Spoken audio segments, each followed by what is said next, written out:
عليكم ورحمة الله وبركاته، وكل عام وانتم طيبين. رمضان كريم عليكم جميعا ان شاء الله. اعزائي المشاهدين، اخوكم مدهم بيمس عليكم من قناة الزراعة بطرق حديثة. دلوقتي جاي لكم موضوع النهاردة هتكلم عن شجر العنب واصحاب شجر العنب في المنزل.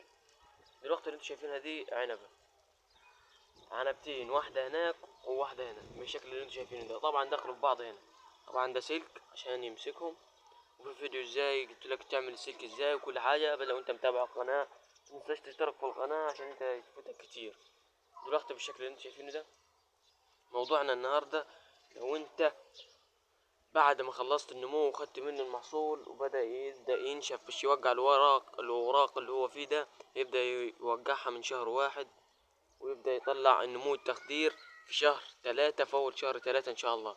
طبعا انت في عندك في شهر واحد ولا شهر 2 لازم تحوش اللي هي الأجزاء اللي طالعة فوق دي بالشكل اللي انت شايفينه ده.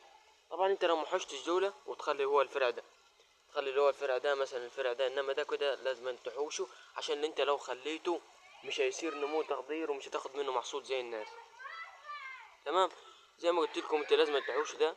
تمام، ده لازم تحوشوه كده بالشكل اللي انت شايفينه ده، من هنا كده بالظبط. تقدر تحوشه وتقدر تزرع منه عقل كتيرة بالشكل اللي انت شايفينه ده.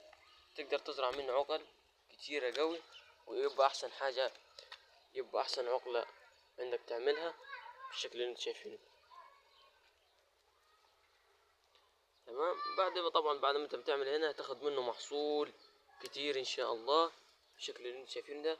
لازم انت تقصف ده كله كده عشان يصير معاك النمو تخدير 100% بالشكل اللي انت شايفينه ده. لازم زي ما قلت لكم تقصف ده كله عشان النمو التخدير يكون معاك جيد و100%. تمام، والسلام عليكم ورحمة الله وبركاته. ما تنسوش تشتركوا في القناة وتصلوا على النبي.